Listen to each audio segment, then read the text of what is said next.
तर सर्वात आधी आपण 2 कच्ची केळी घेतली आहे. केळ्यांची वरची हिरवी साल काढून टाकूयात.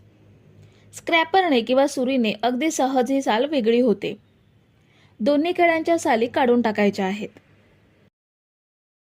साल काढून झाल्यावर अख्ख्या केळ्याचे 2 भाग करून घेऊया. पुन्हा अर्ध्या केळ्याला 2 भागात कापून घ्यायचा आहे आणि केळ्याची आपल्याला अशी कापं करून घ्यायची आहेत.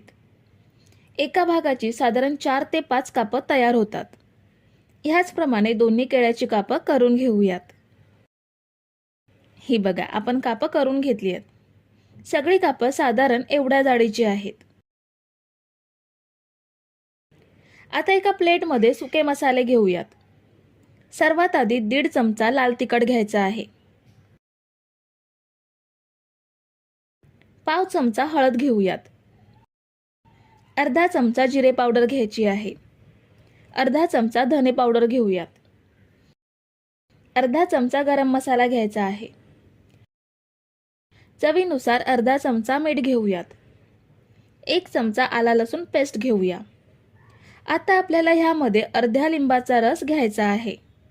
ह्या लिंबाच्या रसामुळे कापांना छान चटपटीतपणा येईल. आणि 2 चमचे तेल घेऊया.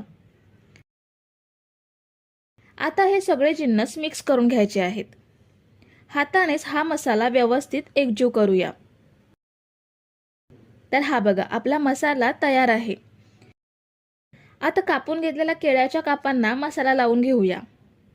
मसाला जर कोरडा झाला असेल तर थोडा लिंबाचा रस अजून घेऊ शकता आणि मसाला ओलसर करून घेऊ शकता. फक्त पाण्याचा वापर ह्या मसाल्यामध्ये करायचा नाहीये. केळ्याच्या कापांना दोन्ही साईडना मसाला व्यवस्थित लावून घ्यायचा. सगळ्या कापांना आपण ह्याच पद्धतीने मसाला लावून घेऊया. तर हे बघा, आपण सगळ्या कापांना व्यवस्थित मसाला लावून घेतलाय. पण हा मसाला कापांमध्ये छान मुरला पाहिजे. त्यासाठी यावर झाकण ठेवून 25 ते 30 मिनिटे ही कापं मॅरिनेट करून ठेवूयात. तर आता केळ्याच्या कापांना मॅरिनेट करून अर्धा तास झालाय. ह्यांना मिठामुळे हलकं पाणी सुटलंय आणि मसाला सुद्धा छान मुरलाय. हे आता आपण साईडला ठेवूया. आपल्याला एका प्लेटमध्ये 1 वाटी रवा घ्यायचा आहे